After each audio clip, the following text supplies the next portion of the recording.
Salut les marques, salut les smarts et bienvenue dans Catch Up, votre podcast qui résume et analyse tous les shows de la WWE. Je suis Giscal et bienvenue dans ce Catch Up Express du Raw du lundi 1er avril 2025. Ce soir, nous étions à l'O2 Arena de Londres. On compte 2 shows pour les Londoniens. Ils ont de la chance, nos amis Roastbeef. Et ce soir, au programme, 4 gros segments que j'aimerais discuter, dont j'aimerais discuter avec vous. Le premier, John Cena et Cody Rhodes se confrontaient pour la 3e fois. Et ça a été absolument explosif. On a eu également, en parlant d'explosion, Gunther qui a explosé les frangins Uso dans un beatdown d'anthologie, qui a même vu un petit peu d'hémoglobine sur la fin. Gros segment du champion poids lourd.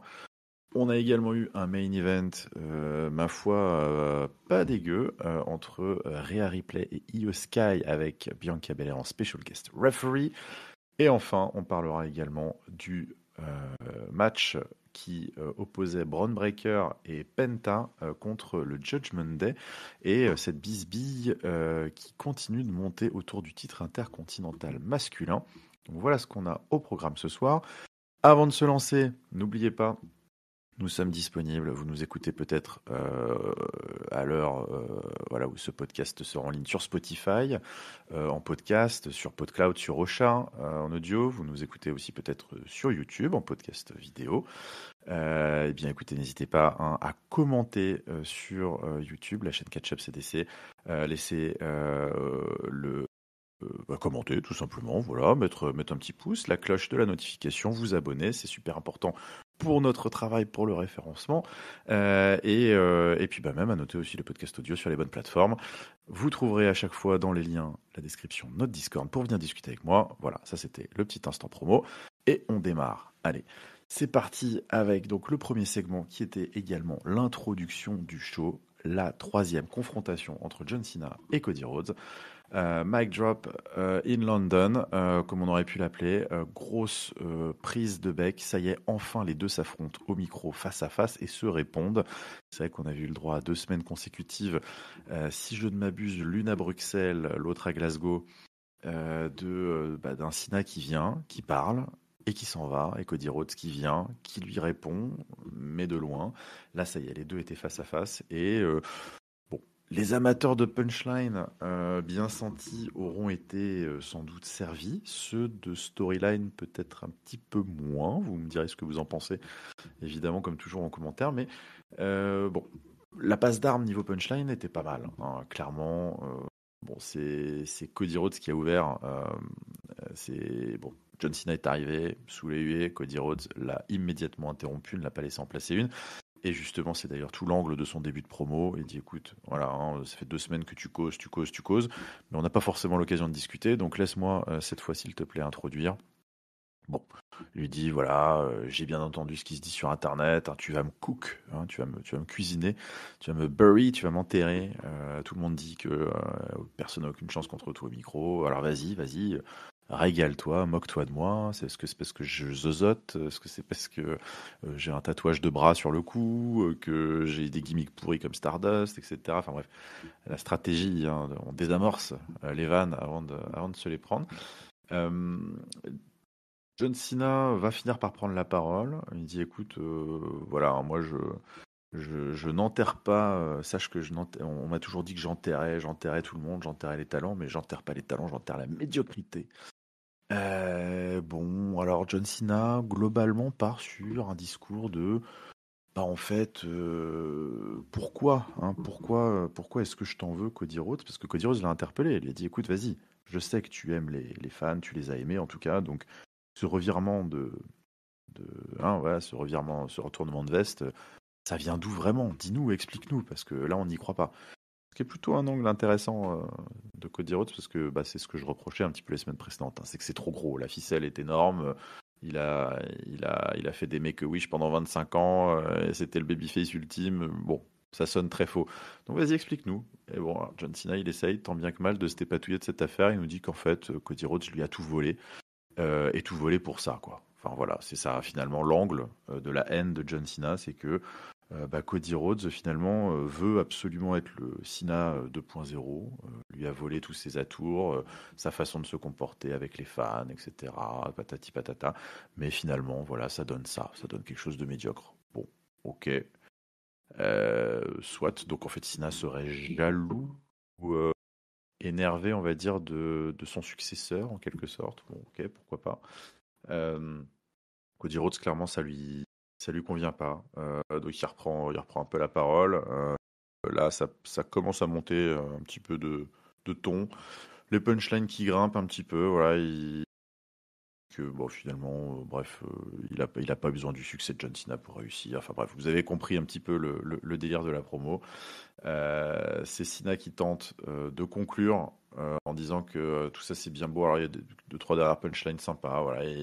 Ah oui, alors Cody Rhodes, c'est vrai qu'il avait mentionné que lui n'avait pas été, ok, il a peut-être été protégé, mais il n'a pas été choisi comme John Cena qui lui a été choisi par un vieux billionnaire dans un bureau dont il ne faut plus parler. Bon, évidemment, la foule qui pop, hein, parce que c'est interdit de parler du vieux Vince McMahon. Et ce à quoi John Cena répondra un peu plus tard que bah ouais, mais moi en attendant, moi j'ai fait de l'argent et make money for billionaires. Et toi, tout ce que tu as fait derrière, c'est juste le voler à des enfants. Bon, ok, pourquoi pas. Je suis pas sûr que John Cena puisse vraiment avoir son mot à dire sur le merchandising à outrance pour les enfants, mais soit. Bon, bref, voilà, les punchlines se terminent là-dessus. Euh, Cody Rhodes qui le provoque une dernière fois en disant bah ouais, mais moi, jamais personne dans aucun stade du monde m'a chanté You Can't Wrestle. Ça fait tilter John Cena qui fait semblant de revenir, fait semblant de mettre un petit chip shot, mais finalement il s'en va. Mais non, il s'en va pas. Il tente un chip shot pour de vrai. Confrontation physique, c'est vu par Cody Rhodes qui le contre. Crossroads, Cena est couché. Et Cena est complètement KO. Crossroads, ça s'arrêtera là. Et donc le segment se termine sur un Cody Rhodes vainqueur, triomphant au-dessus de la carcasse d'un John Cena complètement couché par ce Crossroads. Et ça montre le signe de WrestleMania et basta. Bon, bah voilà pour ce grand face-à-face. Je ne sais pas ce que vous en avez pensé, mais alors, voilà, pour moi, bah, ça fait flop. Ça fait flop, tout simplement parce que bah, on n'a pas le pourquoi, qui était une bonne question posée par Cody Rhodes. Allez, vraiment, arrête de déconner, dis-nous pourquoi. Pourquoi t'as fait ça à l'Elimination Chamber? Explique-nous. Tu peux pas nous laisser avec tes promos bidons, là comme ça, forcés, d'un mec qui d'un seul coup retourne sa veste. Personne n'y croit, John. Dis-nous pourquoi. Et on n'a pas eu le pourquoi. Il y a eu un petit name dropping du Rock, hein, quand même. Cody Rhodes qui a tenté. On s'est dit peut-être, ça y est, on va savoir. Parce que Cody Rhodes lui a dit, ok, mais toi tu t'es sold out to the Rock. Pas de commentaire, pas de réponse de John Cena. Euh, donc est-ce que la storyline, le build-up, en fait, c'est bah en fait, on va cravacher jusqu'à WrestleMania pour savoir pourquoi John Cena a heel turn. Ouais, ok. C'est vrai que ça. Bon, plus on avance et plus j'ai du mal à croire que bah, ce match va pouvoir, ne serait-ce qu'être arrivé à la cheville hein, de celui de WrestleMania 40 en termes d'intensité, en termes d'enjeu, en termes de storyline, parce que bah là, depuis 3 semaines, on a quand même un heel qui raconte des choses qu'elle on ne croit pas, qui sonnent quand même assez fausses. Euh, les bons discours de Hill, on dit souvent, hein, sont toujours en plein de vérité. Là, John Cena, je vois pas trop ce qu'il dit de vrai auquel on pourrait se rattacher pour justement créer cette frustration. Là, la frustration, elle est créée plutôt par le fait que, bah, en fait, ça tient pas la route et qu'on n'arrive pas à lui tirer les vers du nez. Je trouve que pour une storyline majeure, qui est la storyline numéro 1 pour le titre suprême, pour le main event de la nuit 2, c'est un peu léger. Donc voilà, toujours pas de trace du Rock, on ne sait pas.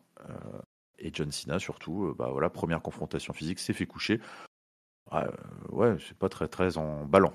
Pas très emballant. Heureusement, ce qui est un peu plus emballant, c'est la scène World Heavyweight.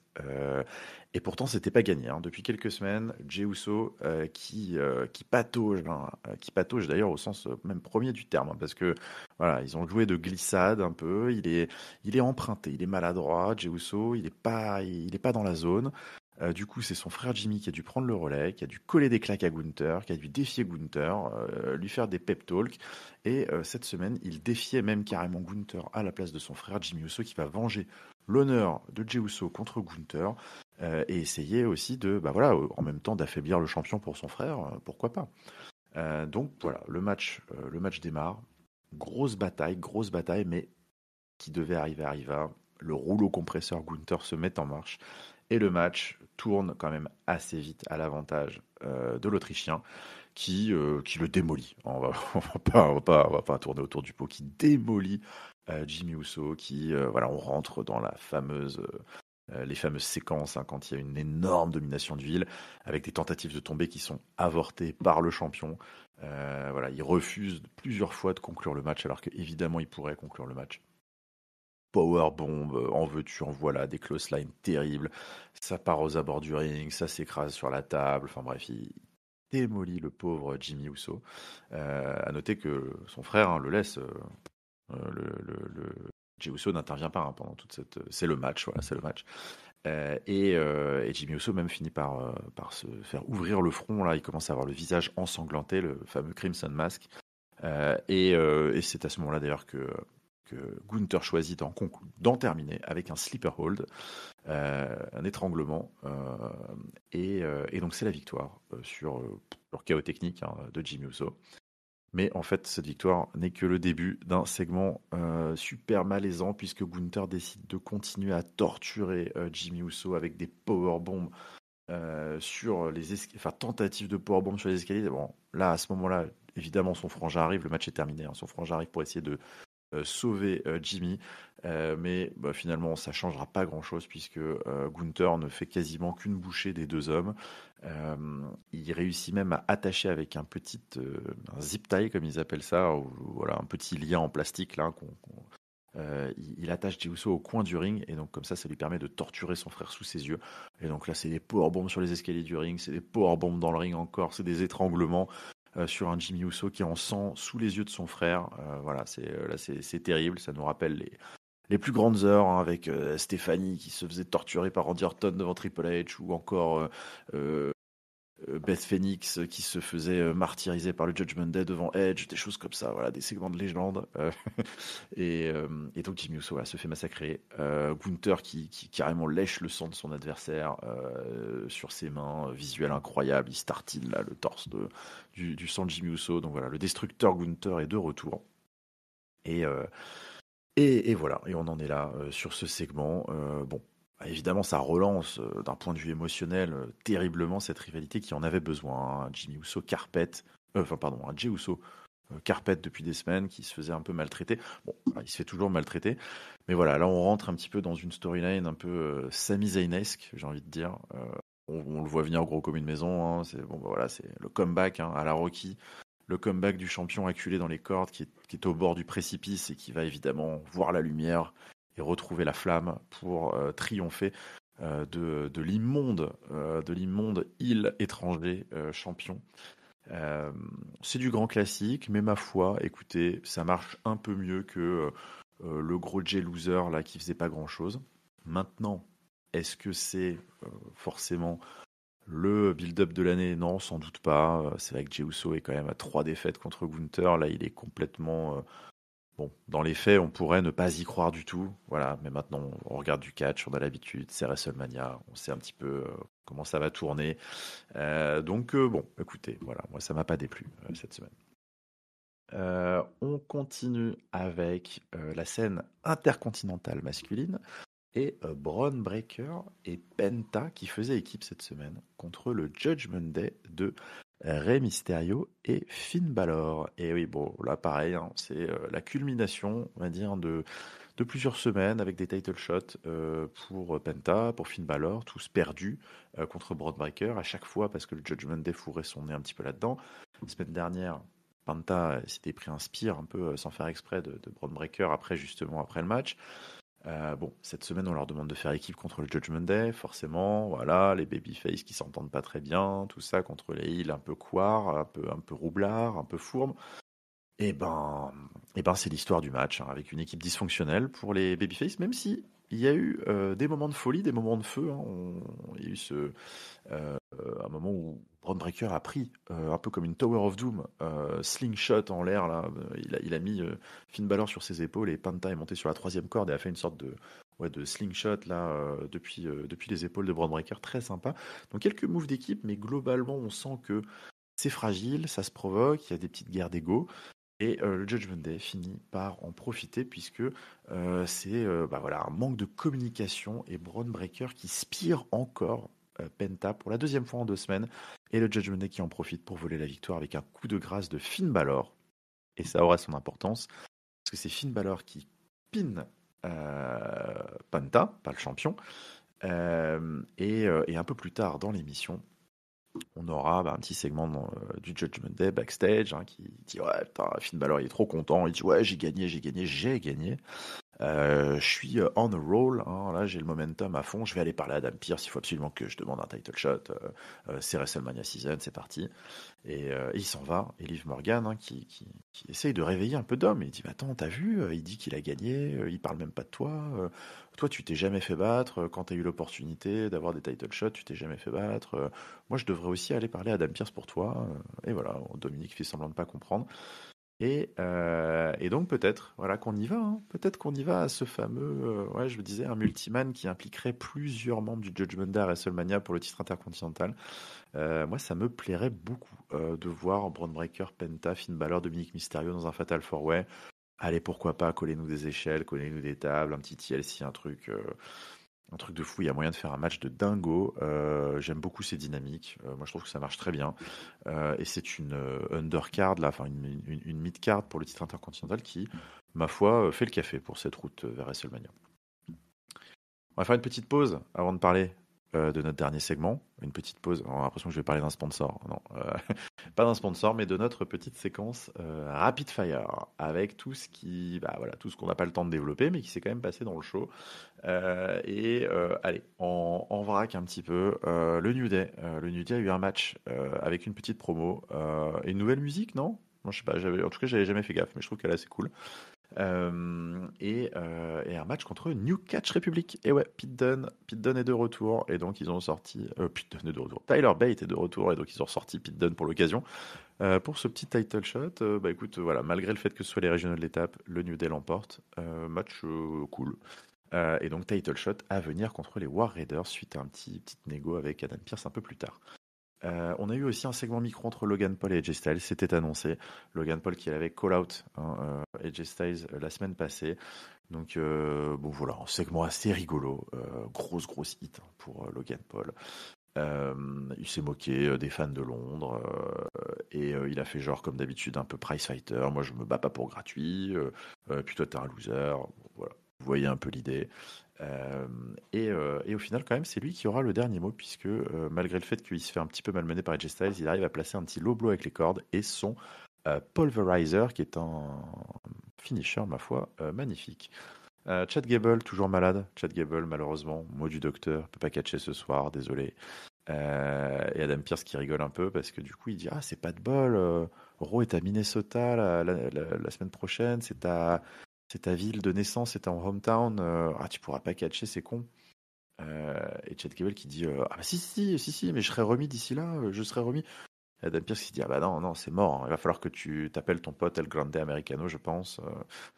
Tant pis. Bon, bref, le petit jeu continuait, donc nous aurons du Grande Americano pour mon plus grand bonheur la semaine prochaine.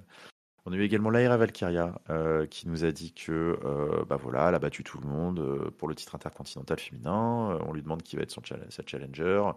Et elle dit moi j'aimerais bien que ce soit Bayley parce que Bayley c'est la seule qui en fait depuis que je suis championne m'a battue. Ça me rend folle. Ok, titre, allez hop, titre intercontinental en jeu la semaine prochaine. Lyra Valkyria contre Bayley.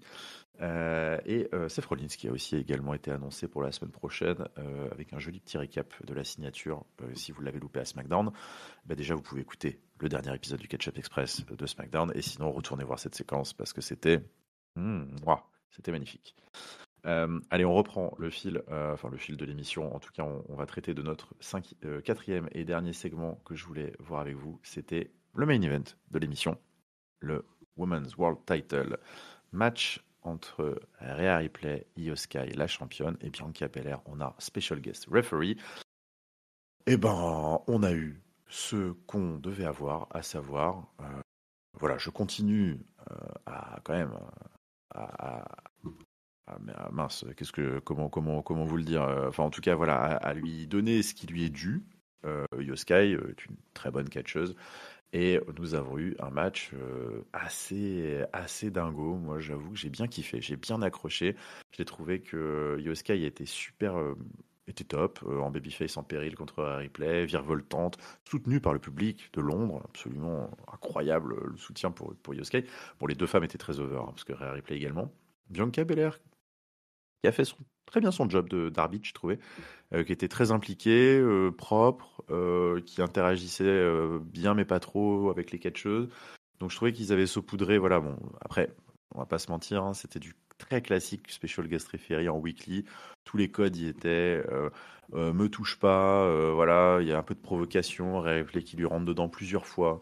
Io Sky aussi, mais Bianca Belair garde son sang-froid et en même temps, voilà, elle est toujours là pour compter, mais on sent que plus le match avance, plus la moutarde commence à lui monter au nez, ça commence à la saouler un petit peu de se prendre des bumps et de pas se faire respecter, alors qu'elle, elle veut juste, pour le coup, vraiment bien faire son job. Et donc voilà, le match avance, et puis au bout d'un moment, ça part en sucette une nouvelle fois, et la fois de trop, puisque Bianca Belair, elle décide que c'est double DQ, j'en ai ras le cul, et elle arrête le match, et donc c'est terminé. Et Alicia Taylor qui annonce donc que Io Sky va conserver son titre. Rhea Ripley devient folle.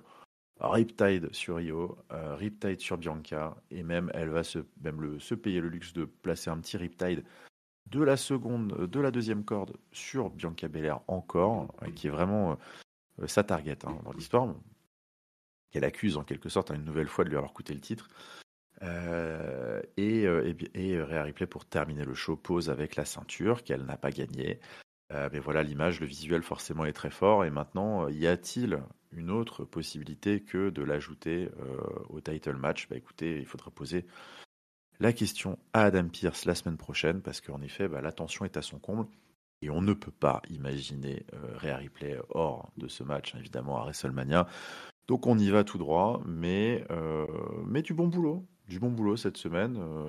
Rhea Ripley au top, Io Sky super, impeccable hein, dans son match, rien à dire. Et Bianca Belair qui continue, voilà, elle avait un rôle un petit peu particulier, mais qui continue évidemment d'avoir un rôle éminemment important dans cette histoire. Donc, ok. Ok, je pense que, en tout cas, on peut être face à un joli petit show stealer, ce triple threat qui soit ennui 1, ennui 2. Je pense que ça va faire du bruit. Allez, on a bouclé tout ce que je voulais voir avec vous sur ce Catch-Up Express. Le top, la note, le flop. Allez, on fait vite. Le top, écoutez, moi j'ai adoré la mise à mort de Jimmy Uso par Gunther. C'est mon top cette semaine, visuel magnifique, le Crimson Mask de Jimmy, les suppliques de Jey Uso, c'est théâtral, la ficelle est grosse, mais ça marche, je trouve que c'est efficace. Le flop, bon vous l'aurez compris, mais non, de toute façon il va les prendre toutes les semaines, hein, John Cena à Raw, hein, s'il continue à faire ça. Donc le flop, pour moi c'est, c'est pas pour John Cena, hein, mais c'est pour les bookers, là, vous foutez de notre gueule. Vous foutez un peu de notre gueule. Je trouve que c'est extrêmement feignant. On n'a rien appris cette semaine, globalement. Donc c'était une passe d'armes dans le vent. J'ai pas senti d'excitation supplémentaire, en tout cas de mon côté. Donc c'est raté. C'est raté. Il reste encore 20 jours, donc il y a du temps. Mais pour l'instant, c'est raté. Et puis ma note. Je vais pas bouder mon plaisir juste à cause de cette intro. J'ai trouvé que la mid-card de ce Raw était extrêmement solide, que le main event était très chaud. Donc je vais mettre un bon petit 3,5. On était sur un Raw costaud. Et ils se sont rattrapés pour le public londonien, je trouve, après un SmackDown vraiment très mou. Donc tant mieux pour nos amis Roastbeef. Tant mieux, même si on les aime pas trop. Mais bon, il faut quand même leur donner ça. Allez, sur ce, ça conclut ce Catch-Up Express pour l'Euro du 1er avril 2025 en direct de Londres. C'était Giscal. J'ai déjà fait l'autopromo au début. On bouleverse un peu tout. Allez, à toutes et à tous, une bonne semaine pleine de catch. Et ciao, ciao tout le monde.